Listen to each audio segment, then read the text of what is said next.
Football 101 on Sports Radio 1450. I am Adam Stark alongside Eric Pedigo, Mark Graham. Nick Riley out this week. He'll be back next week, though. Nick is actually in Memphis learning all about St. Jude, so cool. Hopefully he's having a good time down there. Memphis, always a good time, and the folks at St. Jude, we love to help them out. We're actually going to have a Skate for a Cure coming up a week from tomorrow. We'll be out at Skateland South out by Knights Action Park raising money for St. Jude. So if anyone wants to be a part of that, definitely come out between 1 and 4. I believe it's $7. That covers your skate rental, and then all the other proceeds benefit St. Jude to come. I might be out there, actually. Yeah, dude, bring the little guys out there. I'm going to get my shoot the duck on.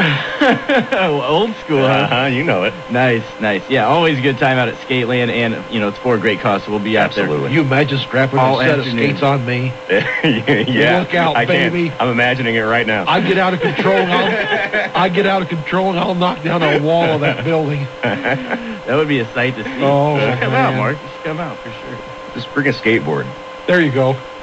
Would that be safer or not? I don't know. Probably not. It might be funnier for us. Oh, yeah. Hilarity would ensue. Clear a path for sure. 529-1450 is the phone number. You're listening to Fantasy Football 101 on Sports Radio 1450 and sportsradio1450.com. Make sure you check the webpage. Mark will definitely update it before kickoff tomorrow, get you all set on all those injuries and maybe a last-second, those game-time decisions. Mark might have the inside scoop. And you talked about Twitter. Mark, go ahead and tell the masses.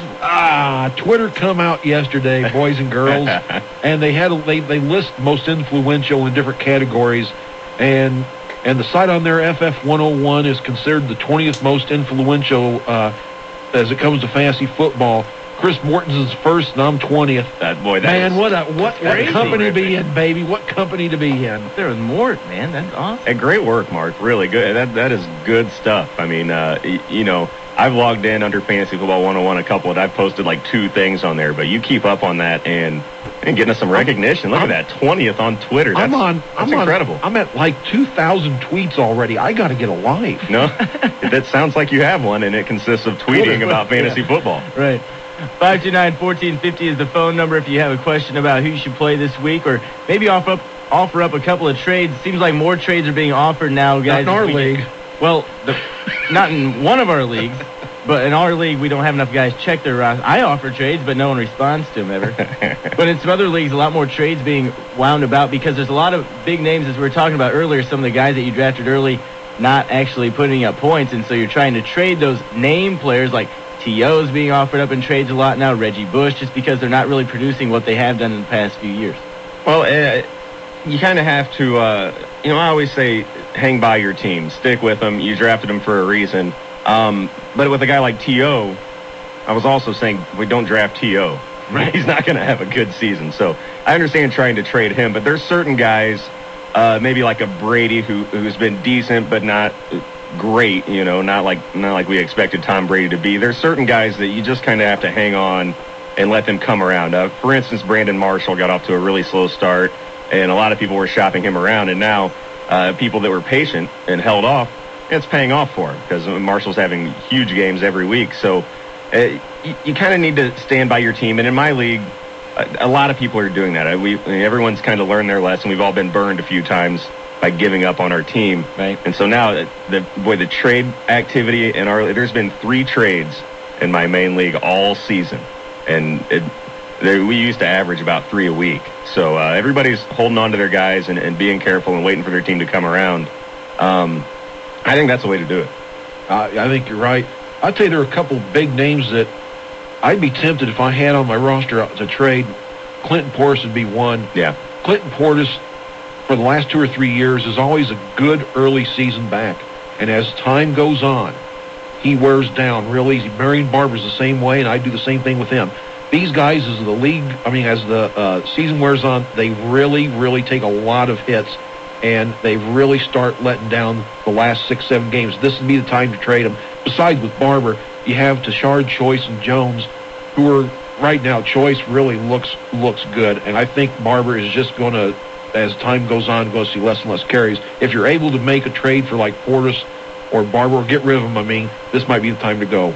The only problem with that, though, is these guys have totally underwhelmed all season. They just haven't been that great, and so what are you going to get for a Marion Barber or a Clinton Portis right now? I mean, do you really have a chance to upgrade? Find someone who really goes with name recognition. Yeah. That will really help out. Some guys won't look at stats. They'll just hear the name and go off that, and it's the wrong way to go. Similar to Barber, too, who scored a lot of touchdowns the last couple of years, Brandon Jacobs not really doing that this year. Yeah. And, now Ahmad Bradshaw's coming back. Dicey situation there in New York, too, where you don't know if you can start those guys week in, week out like you should. 529-1450 is the phone number. Good morning. You're on Fantasy Football 101. Go ahead. Hey, how you guys doing? Great. How are you doing? And that's my question. I got Bradshaw and Jacobs, and I didn't know I got Bradshaw starting over Jacobs this week. Well, Bradshaw's back from his injury, and Brandon Jacobs just hasn't seen the carries.